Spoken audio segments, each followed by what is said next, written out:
Get up, both of you now." The flight attendant's voice, a cracked whip, snapped at the twins. 11 years old. Black.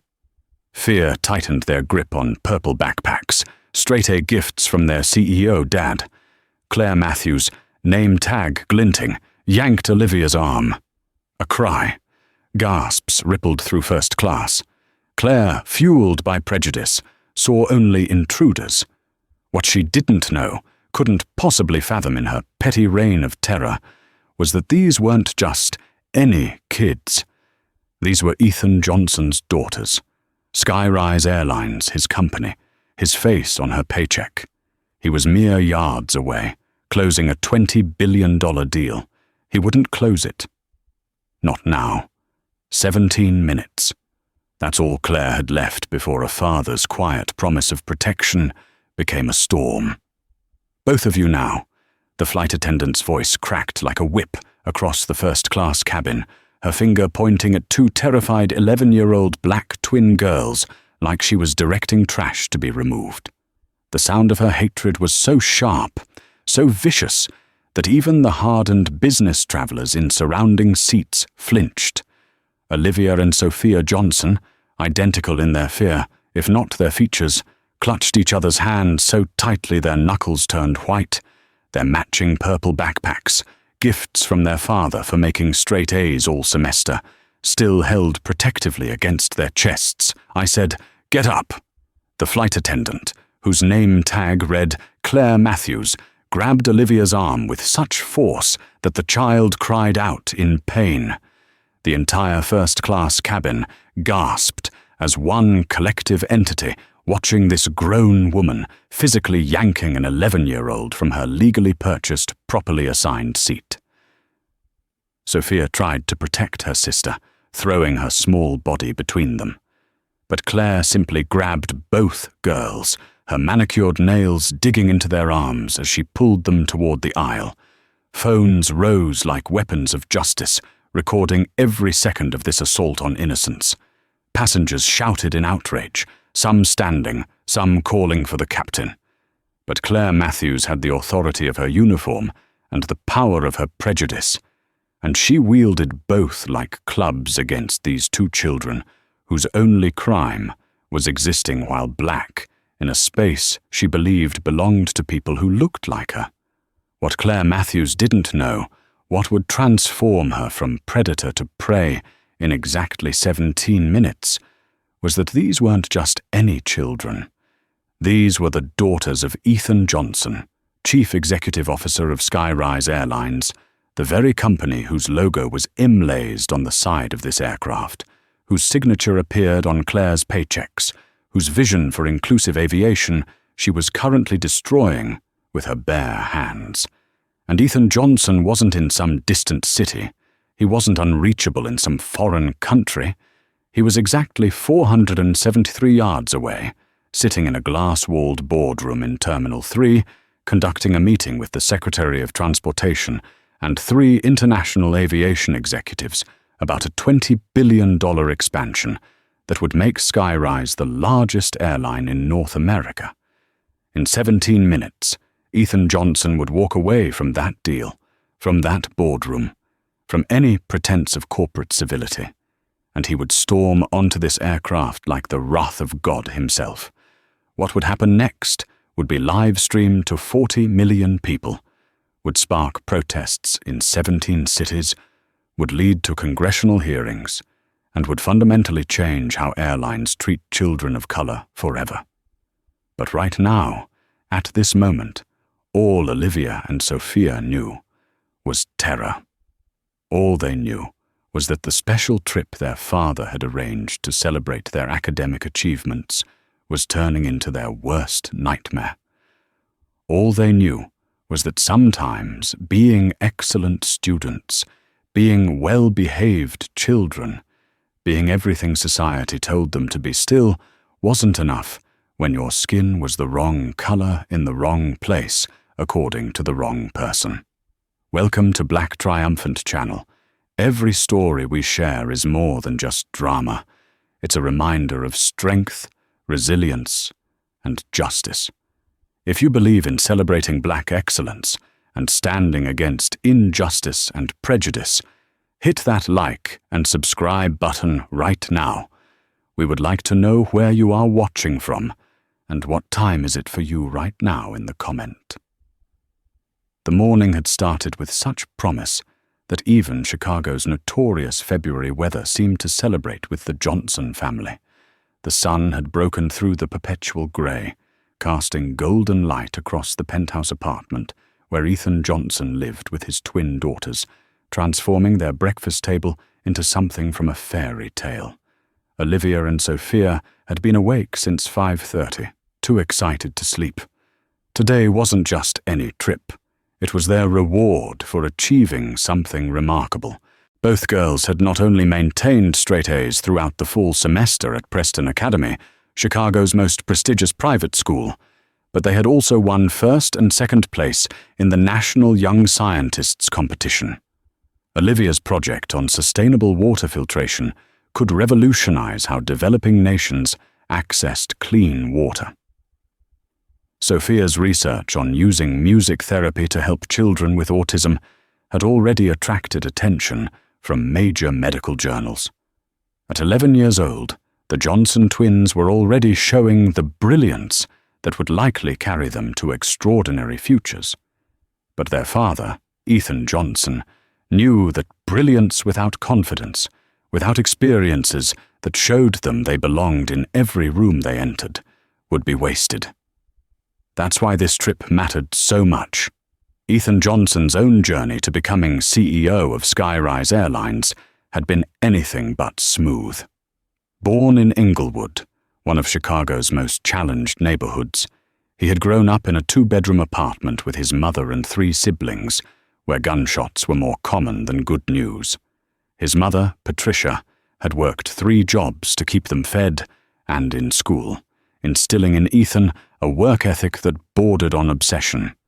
He had started at Skyrise as a baggage handler at 19, loading planes in brutal Chicago winters where the wind chill could hit 30 below. He studied business at night while working days, his textbooks propped open in break rooms, his dreams bigger than the cargo holds he filled.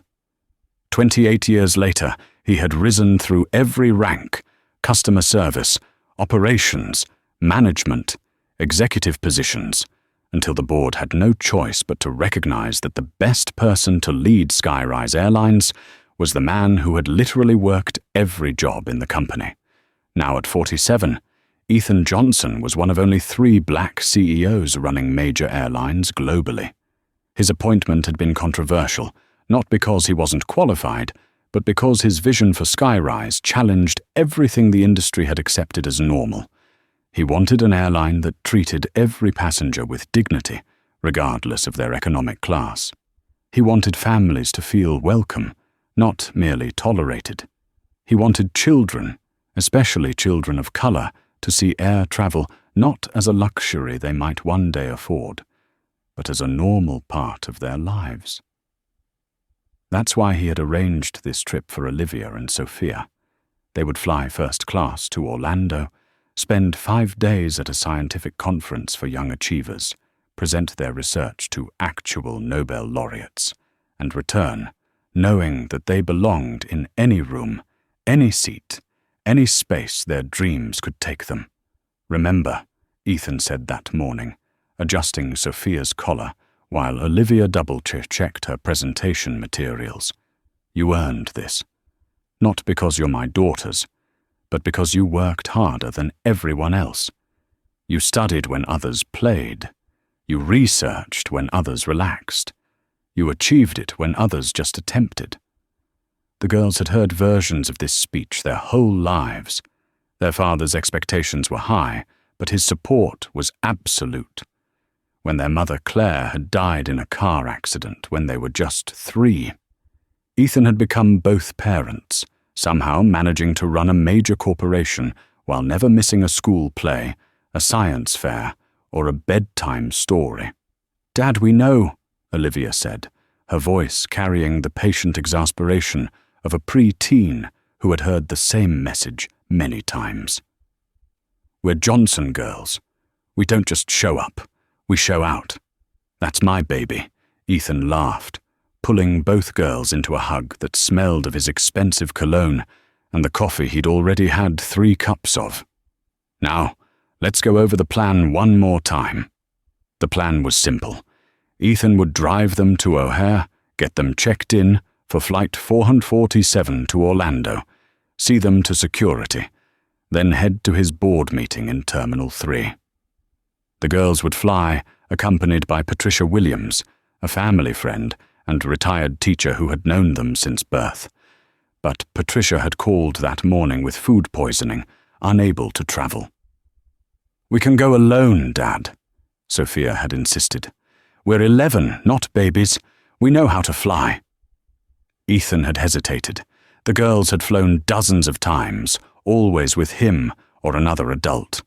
But they were mature for their age, responsible, and it was a direct flight. Plus, he had already alerted the crew that his daughters would be on board. They would be looked after. "All right," he had agreed. "But you text me when you board, when you take off, and the second you land. And if anything feels wrong, you call me immediately." The drive to O'Hare that morning was filled with the girls' chatter about what they would present at the conference, which Nobel laureates they hoped to meet, how they would represent not just themselves, but all young black scientists who rarely saw themselves reflected in STEM fields. At the airport, Ethan had walked them to the check-in counter, where the staff recognized him immediately. Skyrise employees at O'Hare knew their CEO, respected him not just for his position, but for his history.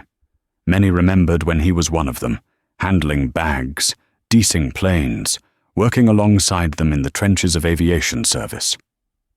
Mr. Johnson, Maria, a check-in supervisor who had worked at Skyrise for 15 years, greeted them warmly. And these must be the famous twins I've heard so much about. Ethan had made sure Olivia and Sophia knew every employee's name, taught them to treat everyone from janitors to executives with equal respect.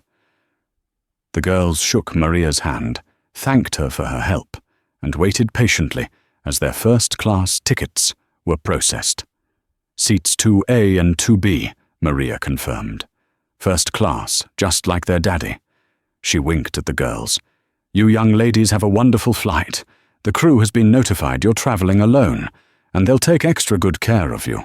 The notation was in the system. 2 unaccompanied minors, though technically they were old enough to fly without special supervision. VIP passengers, the CEO's children, to be given extra attention and care. It should have guaranteed they would be protected. It should have been enough." Ethan walked them to security, that familiar parental anxiety tugging at his chest. His instinct was to cancel his meeting, to fly with them, to never let them out of his sight in a world that had already taken their mother. But he also knew he couldn't protect them from everything forever. They needed to learn to navigate the world, and he had built his entire career to ensure that the world would be safer for them. "I love you both more than all the stars," he said, their special farewell since they were tiny. "And we love you more than all the atoms in the universe."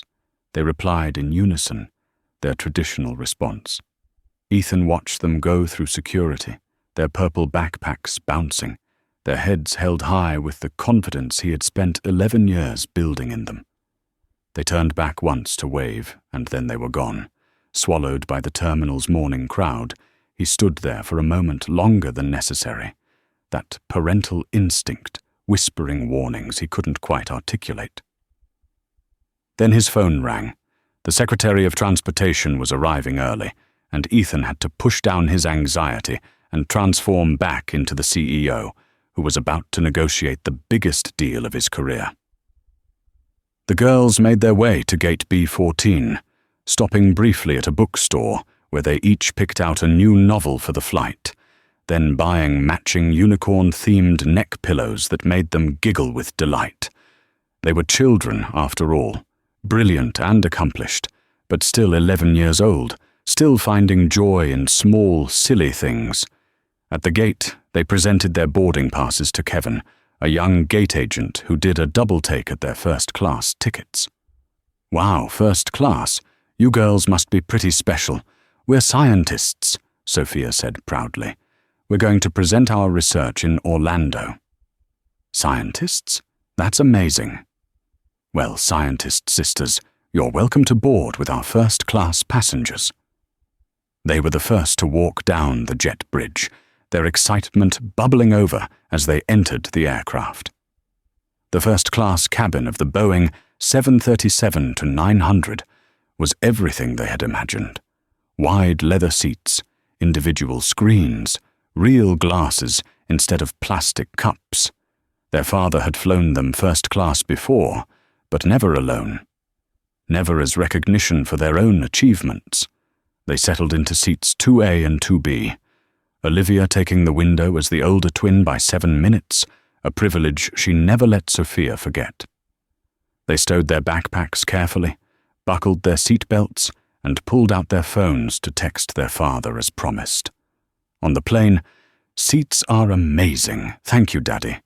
Olivia sent, "We love you, don't worry about us. Go make that deal." Sophia added. Ethan, already in the boardroom, smiled at the messages, typing back quickly. "So proud of you both. Be good. Love you to the moon and back." It was then that Claire Matthews entered their lives.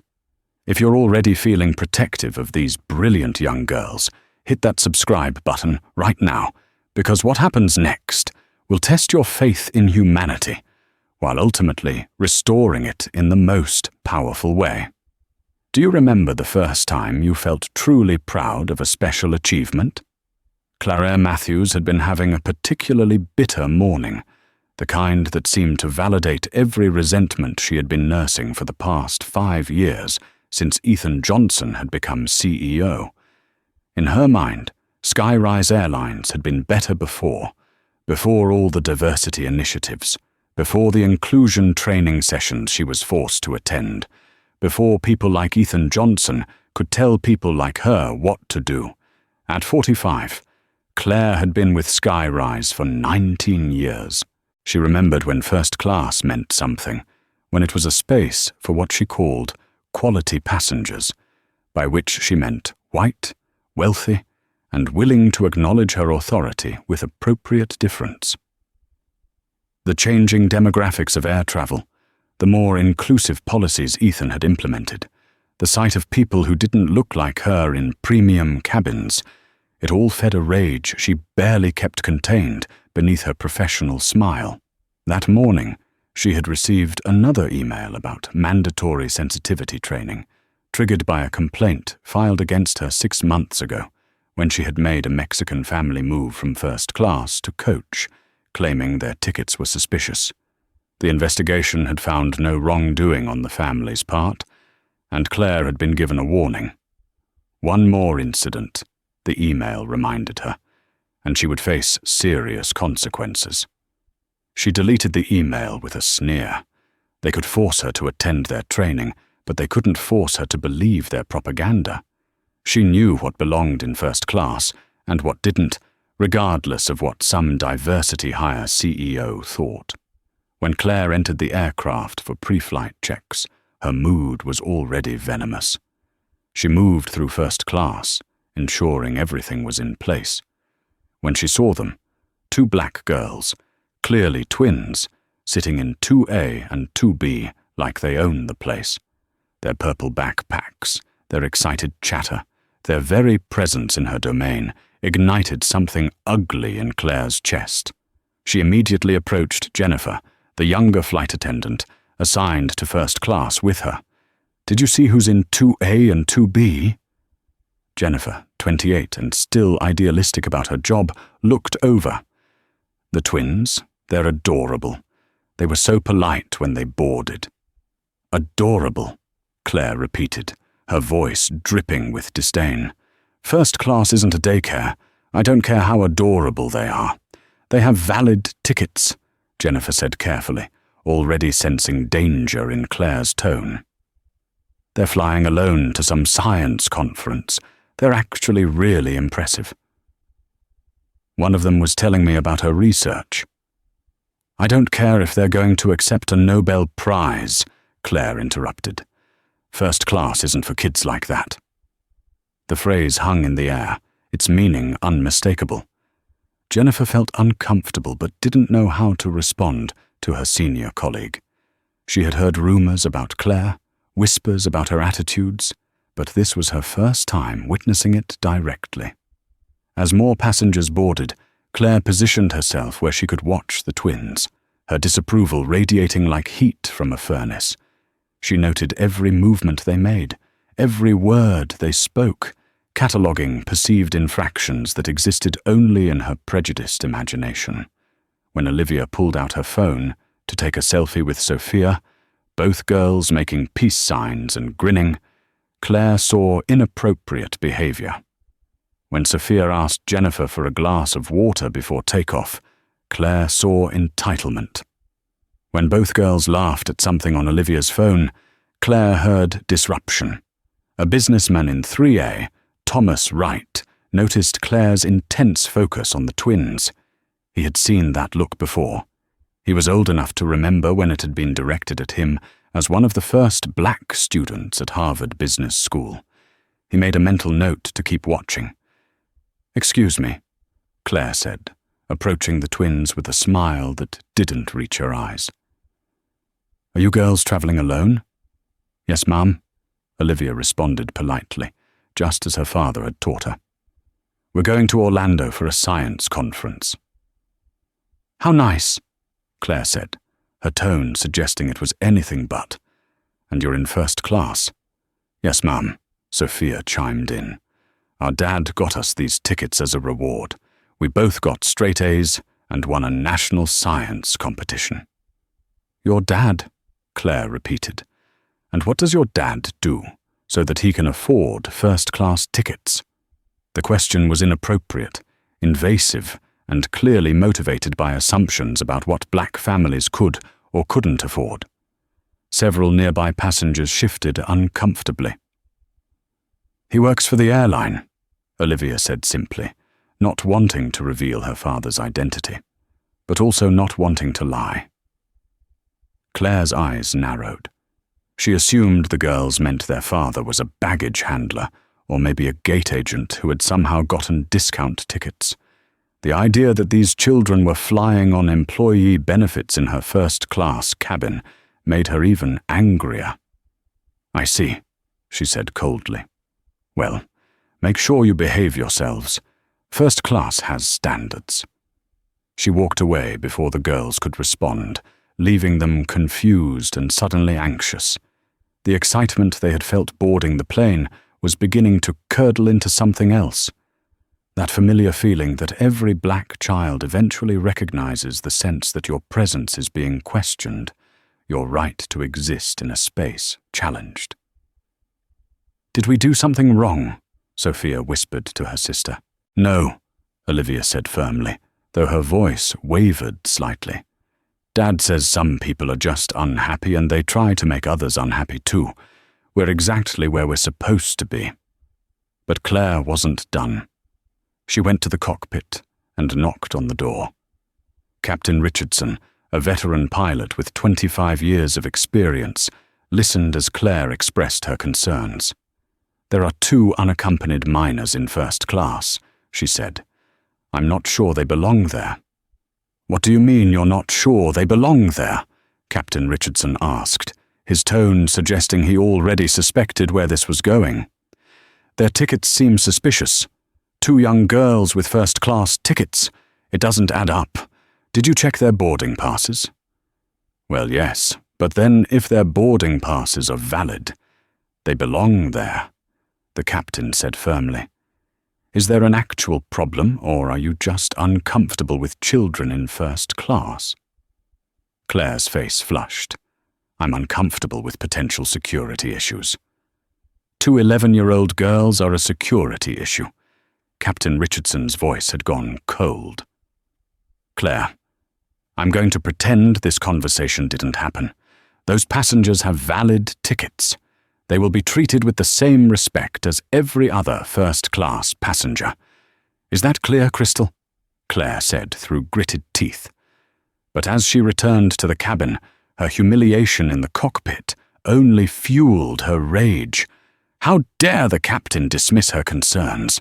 How dare he take the side of two children who clearly didn't belong over a 19-year veteran flight attendant? She began what could only be described as a campaign of intimidation.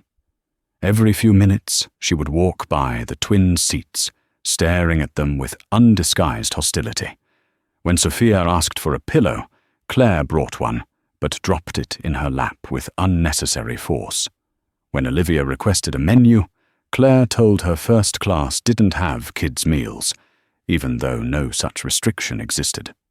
Dr. Sandra John, a pediatric surgeon sitting in 1B, watched these interactions with growing concern. She had seen discrimination before, but watching it directed at children made her stomach turn. She pulled out her phone and began discreetly recording Claire's behavior. The twins, meanwhile, were trying to maintain their composure. They had been raised to be respectful, to not make scenes, to represent their family well. But they were also 11 years old, and the constant hostility from Claire was beginning to break through their defenses. "I want to call Dad," Sophia whispered, tears beginning to form in her eyes. "We can't," Olivia whispered back. "He's in his big meeting. We promised we could handle this." But could they? Could any child handle an adult's irrational hatred? Could any 11-year-old maintain composure while being treated like a criminal for the crime of existing? James Patterson, an attorney in 4A, had been observing the situation with professional interest. He recognized what was happening. He had litigated enough discrimination cases to know harassment when he saw it. He began making notes on his phone, documenting times, actions, and statements. His legal mind was already constructing the lawsuit this airline would face if this escalated, and it was about to escalate beyond anyone's imagination. The tension in that cabin was building toward an explosion that would change everything. If you're feeling that familiar anger at injustice that needs to protect the innocent, hit that subscribe button now because justice is coming. What would you do if you overheard a flight attendant saying this about children? As the boarding process neared completion and the flight prepared for departure, Claire Matthews made a decision that would destroy her career, traumatized two children, and spark a national conversation about racism in the aviation industry. She had spent 30 minutes stewing in her rage, constructing a narrative in her mind where she was the hero protecting the integrity of first class from infiltrators who didn't belong. The cabin was full now, business travelers settling in with their laptops, a couple celebrating their anniversary in 3A and 3B, families in economy preparing for the flight to Orlando's theme parks. But Claire's focus remained laser-locked on Olivia and Sophia, who were quietly reading their books, trying to become invisible enough to avoid her attention. At 8:47 a.m., 13 minutes before scheduled departure, Claire made her move. She strode over to seats 2A and 2B with the determination of someone about to right a terrible wrong. "Show me your tickets," she demanded, her voice loud enough to draw attention from the entire first-class cabin. "Right now." Olivia fumbled for her phone where she had saved the electronic boarding passes. Her hand shook as she pulled them up, showing them to Claire. Sophia did the same, both girls confused by the sudden confrontation. Claire barely glanced at the phones. "These have to be fake," she announced, her voice carrying to economy class. "First class is for paying adults, not children who don't belong here." But these are real tickets," Olivia protested, her voice small and frightened. "Our dad bought them. We can show you the confirmation." "Your dad?" Claire said, with a sneer that made the word sound dirty. "Let me guess. He works at the airport. Got somebody passes. Thought he could sneak you into first class. Our father works for the airline, Sophia said, trying to sound brave, but her voice cracking. These are legitimate tickets. Get up, Claire commanded. Both of you right now. Why? Olivia asked, tears beginning to stream down her face. We haven't done anything wrong. You're in seats you have no right to occupy. Get up. When the girls didn't immediately move, paralyzed by fear and confusion, Claire grabbed Olivia's arm and yanked her to her feet. The violence of the action sent gasps throughout the cabin. Sophia immediately stood to protect her sister, but Claire grabbed her too, her fingers digging into the child's arm hard enough to leave marks. Stop! Dr. John shouted from seat 1B, jumping to her feet. You're assaulting children. Stay out of this, Claire snapped. I'm handling a security issue. Security issue. Thomas Wright from 3A was on his feet now, too. They're 11-year-old girls, but Claire was beyond reason. She began physically pulling the twins toward the exit, their feet stumbling as they tried to keep up with her aggressive pace. Olivia's book fell to the floor. Sophia's neck pillow caught on his seat and tore. Both girls were crying now, begging to be let go. Please, Sophia sobbed. We'll call our dad. He can explain. I don't care who your dad is, Claire snarled. You're getting off this plane right now. The entire aircraft was in uproar. Passengers were standing, phones out, recording everything. Some were shouting at Claire to stop. Others were calling for the captain. Jennifer, the younger flight attendant, tried to intervene. Claire, please. They have valid tickets. I checked the manifest. Shut up, Jennifer. Claire screamed, her composure completely shattered. I'm a senior crew member. These seats are not theirs. They're getting off this plane. She had reached the cabin door now, still gripping both girls. Olivia managed to pull her phone from her pocket with her free hand, desperately trying to call her father, but Claire knocked it from her hand, sending it skittering across the floor. No phones. You're leaving now. It was at this moment that James Patterson, the attorney, stood directly in Claire's path. Ma'am, I'm an attorney, and what you're doing is assault, battery, false imprisonment, and violation of federal aviation law. If you remove these children from this aircraft, you will face criminal charges. Move or you'll be arrested for interfering with a flight crew, Claire threatened. Please, Patterson said, pulling out his phone. Make that threat again. I'm recording everything for the lawsuit. Claire hesitated for just a moment, and in that moment, something extraordinary happened. Every passenger in first class stood up and formed a human barrier between Claire and the exit door. You'll have to throw all of us off, Dr. John said firmly. These girls stay, Thomas Wright added. Let them go, an elderly woman in 5A demanded. Let them go right now. Claire looked around wildly, seeing phones pointed at her from every angle, seeing faces filled with disgust and anger. But in her mind, twisted by prejudice and rage, she saw not concerned citizens, but a mob trying to undermine her authority. Fine, she spat. They can stay until we land. Then security will sort this out. She released the girls with a shove that sent Sophia stumbling into the passengers who had stood to protect them. Dr. John immediately went to both girls, checking the marks on their arms where Claire had grabbed them, documenting the injuries with her phone. Are you okay? She asked gently. Neither girl could speak through their sobs. They clung to each other, their bodies shaking with trauma and fear. These were children who had walked into the airport that morning as confident young scientists and were now huddled together like refugees from a war zone. Thomas Wright had picked up Olivia's phone from where Claire had knocked it away. The screen was cracked but still functional. He handed it to her gently. Call your father, he said. Right now. With trembling fingers, Olivia found her father's contact and hit call. In the boardroom 400 YD away, Ethan Johnson's phone rang. He initially ignored it. The Secretary of Transportation was mid-sentence about federal funding for airport expansion, but it rang again, immediately. Then again. Patricia, his assistant, saw the caller ID and immediately understood. Ethan never ignored calls from his daughters. She caught his eye and mouthed, "It's Olivia." Ethan excused himself and answered. What he heard was his daughter sobbing so hard she could barely speak. "Daddy, Daddy!" She tried to throw us off. She grabbed us.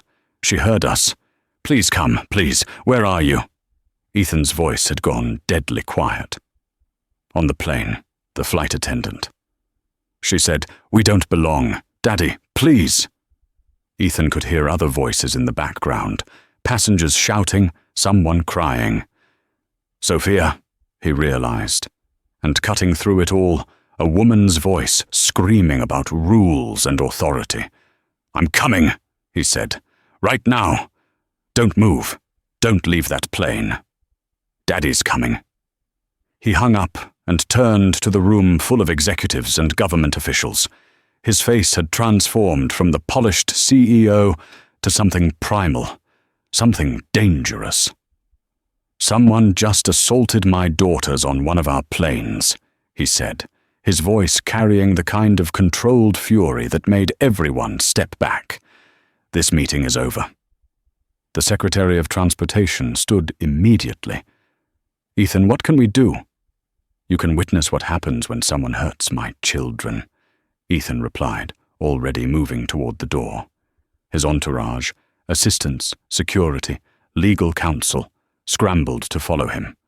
But Ethan wasn't waiting. He moved through Terminal 3 with the speed of a man on a mission, his phone already to his ear, calling airport security, calling the airline's operations center, calling every person with the power to lock down Flight 447. "Nobody leaves that plane," he commanded his phone.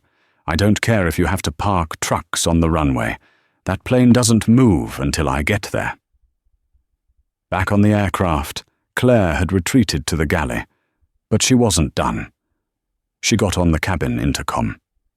"Ladies and gentlemen, we've had a security incident in first class. 2 passengers without proper documentation have attempted to occupy seats they're not entitled to. The situation is being resolved." The cabin exploded in outrage. "Liar!" someone shouted from the economy. "Those are children," another voice called out. "We all saw what you did." Captain Richardson's voice came over the intercom, overriding Claire. "Ladies and gentlemen, this is your captain. Please remain calm. We are returning to the gate to address a situation. Please remain in your seats." The plane, which had been pushed back from the gate, began its slow return. Through the windows, passengers could see an unusual amount of activity. Security vehicles, airport police, and several black SUVs converging on their gate. Olivia and Sophia remained huddled in their seats, surrounded by passengers who had formed a protective circle around them. Dr. John sat with them, using her medical training to help calm their breathing. Thomas Wright stood guard, ensuring Claire couldn't approach them again. "Your daddy's coming," Dr. John told them softly. "Everything's going to be okay." But would it be? How do you make okay the fact that 2 brilliant young girls had been traumatized for the crime of being black in first class? How do you undo the lesson they had just learned? That excellence isn't always enough. That some people will always see your skin before they see your soul. This is what happens when hatred meets innocence, when prejudice attacks children. If you're ready to see justice delivered with the force of a father's fury, hit that subscribe button right now. Would you step in if you saw children being humiliated like this? In the boardroom of Terminal 3's Executive Conference Center, Ethan Johnson's transformation from corporate leader to protective father had been instant and terrifying to witness.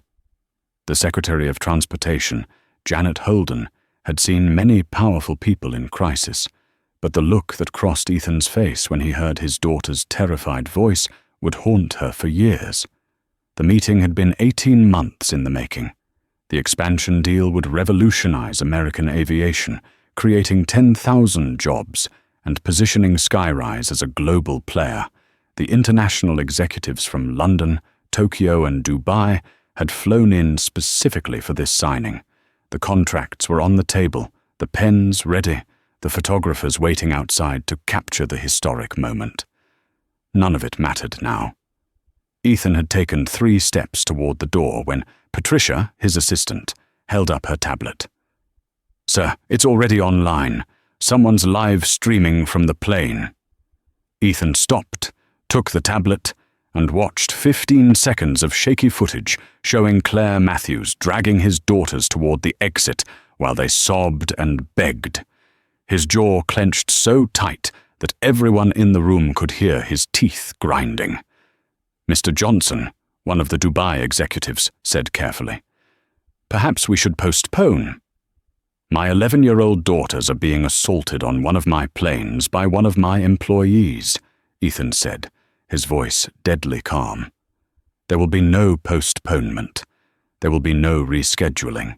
There will be only consequences." He handed the tablet back to Patricia. "Call the General Counsel. Call the FBI. Call everyone. I want that flight attendant arrested the moment I'm done with her." "Ethan," Secretary Holden said, standing, "I'm coming with you. This is a federal matter now. Assault on minors in interstate commerce. You have the full weight of the Department of Transportation behind you." Ethan nodded once, then moved. His stride was so purposeful that people in the terminal literally jumped out of his way. Behind him, a growing entourage followed. Government officials, airline executives, security personnel, and Patricia, who was somehow managing to coordinate responses while practically running in her heels. The distance between Terminal 3 and Terminal 1, where Flight 447 was now returning to Gate B14, was nearly half a mile. Ethan covered it in under 4 minutes, his long legs eating up the ground, his face a mask of controlled fury that made even hardened TSA agents step aside without asking for credentials. As he moved, his phone rang constantly. The video had gone viral with stunning speed. News outlets were already picking it up. His public relations team was in crisis mode. The airline stock price had dropped 3% in 5 minutes. But Ethan ignored it all. Nothing mattered except getting to his daughters. Behind him, Secretary Holden was on her own phone, activating federal resources. "I want air marshals at that gate. I want the FBI. I want this treated as what it is, a hate crime." The Tokyo executive, Mr. Yamamoto, who had initially been frustrated by the meeting's interruption, had watched the video on his own phone. He now understood completely. He had daughters of his own. He increased his pace to keep up with Ethan. "Johnson-san," he said formally, "when this is resolved, Yamamoto Industries will not only complete our deal, but increase our investment. Any company whose CEO abandons billions to protect his children is a company worth partnering with." Ethan barely heard him. His mind was calculating how traumatized were his girls. How badly were they hurt? How many seconds until he reached them? And what would he do to Claire Matthews when he did? At Gate B14, chaos reigned. Airport police had arrived and were trying to understand the situation. Passengers from Flight 447, who had been allowed to deplane, were giving statements. The gate area was packed with travelers for other flights who had heard about the incident and were recording everything. Ethan arrived like a force of nature. He didn't slow down, didn't show credentials, just walked past police and security like they weren't there. His presence was so commanding that no one tried to stop him. He entered the jet bridge at a near run, his footsteps echoing like thunder. On the plane, passengers heard him coming and began applauding before he even appeared. When he entered the cabin, the first thing he saw were his daughters huddled in their seats, Dr. John sitting with them, their faces streaked with tears. "Daddy!" Both girls cried out simultaneously, launching themselves at him.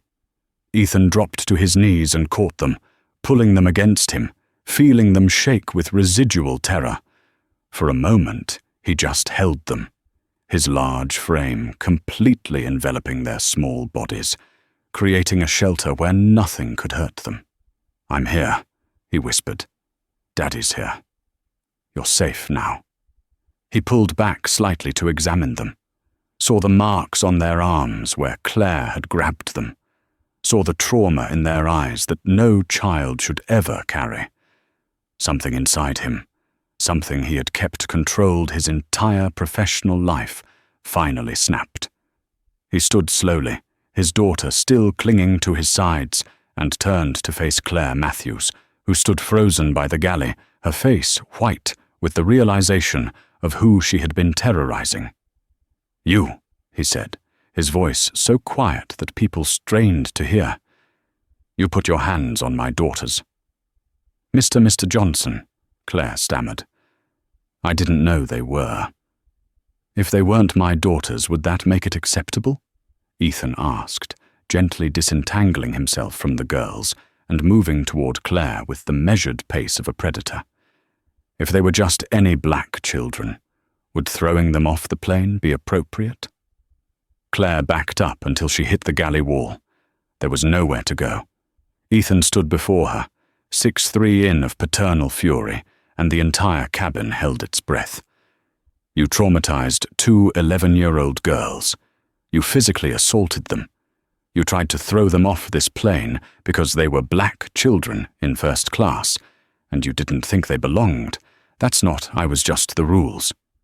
"What rules?" Ethan's voice rose for the first time. "Show me the rule that says black children can't fly first class. Show me the regulation that justifies assault. Show me the policy that allows you to traumatize children." Claire opened her mouth. Perhaps to protest, perhaps to apologize, but no words came out because there were no words. There was no justification. There was only her prejudice exposed for the world to see. When a father's love meets injustice, mountains move and careers end.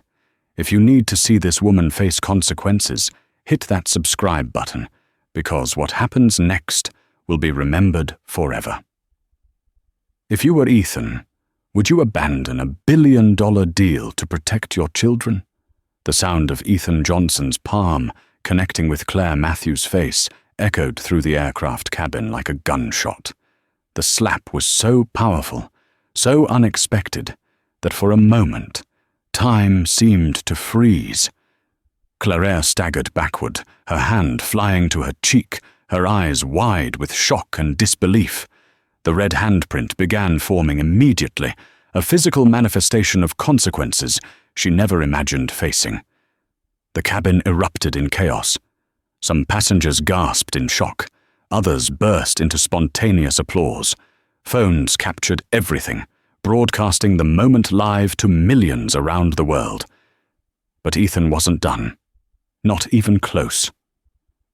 "You assaulted my daughters," he said, his voice carrying the controlled fury of a man who had spent a lifetime mastering his anger, only to have it unleashed in defense of his children. "You grabbed them, you dragged them, you terrorized them, and you did it because you're a racist who thinks black children don't deserve to exist in spaces you consider yours." Claire tried to speak, but Ethan raised his hand for silence, and she flinched, thinking another slap was coming. "I'm not going to hit you again," Ethan said coldly, "not because you don't deserve it, but because my daughters are watching, and I won't teach them that violence is the answer to ignorance. But know this, your career is over. Your life as you know it is over. And unlike the 30 seconds of terror you gave my daughters, your consequences will last forever." He turned to Captain Richardson, who had emerged from the cockpit. "Captain, this flight is grounded. No one leaves until the FBI arrives." Sir, I understand your anger, but I can't. I own this airline, Ethan said quietly. I signed your paychecks. I decide whether this plane flies or sits on this tarmac until it rusts. This flight is grounded. The captain nodded, understanding he was witnessing something beyond normal protocol. He returned to the cockpit and made an announcement. Ladies and gentlemen, due to a serious security incident, this flight has been cancelled. Federal authorities are en route. Please remain in your seats. Some passengers groaned, thinking about missed connections and ruined plans. But Thomas Wright stood up and said loudly, "This man's daughters were assaulted by that flight attendant. We all saw it. If sitting here means she faces justice, I'll sit here all day." "Agreed," Dr. John called out. "We're witnesses." Someone shouted from the economy, "We're not going anywhere." The solidarity was overwhelming. Passengers who had been strangers minutes ago were now united in their determination to see justice served. Secretary Holden entered the aircraft, followed by FBI agents and air marshals. She had watched the live stream while running through the terminal and arrived prepared for what she would find. She looked at the marks on the girl's arms documented by Dr. John's medical examination, and her expression hardened. Claire Matthews. She addressed the flight attendant formally. Claire nodded, unable to speak. "You're under arrest for assault on a minor. 2 counts, violation of civil rights under color of authority, child endangerment. And because this occurred on an aircraft in federal jurisdiction, these are federal charges." As an FBI agent read Claire her Miranda rights and placed her in handcuffs, she finally found her voice. "This is insane. I was doing my job. Those children, Secretary Holden interrupted, are 11-year-old American citizens who had every right to be in those seats. You violated that right because of their race. That's not doing your job. That's committing a federal hate crime." As Claire was led away, she passed by Olivia and Sophia, who stood pressed against their father. "I'm sorry," she said. Though whether she was sorry for what she did or sorry she got caught would be debated for years. Sophia, 11 years old and traumatized, looked at the woman who had attacked her and said quietly, "You should be." The passengers applauded as Claire was removed from the aircraft. But Ethan wasn't finished. He addressed the cabin, his daughters still holding his hands.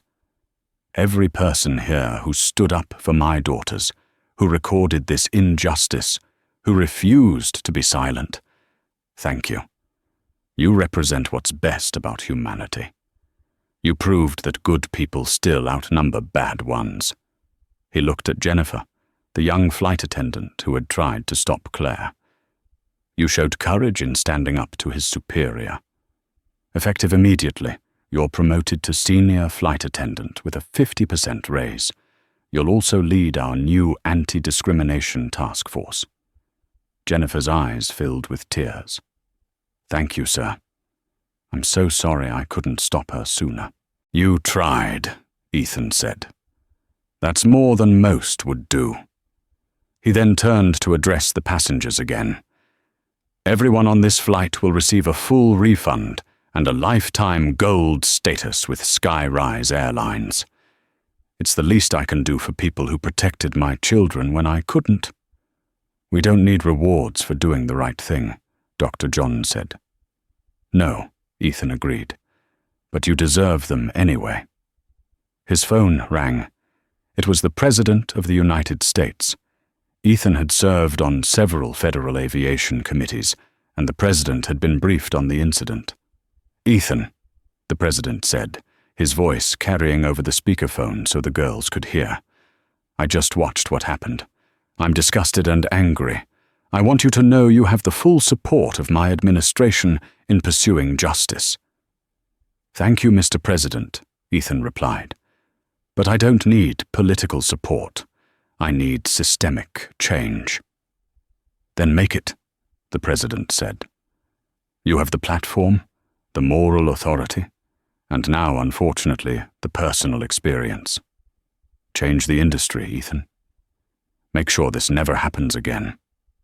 After ending the call, Ethan knelt down to his daughter's level. I need you both to understand something. What happened to you was wrong. It was evil. But it was not your fault. You did nothing wrong.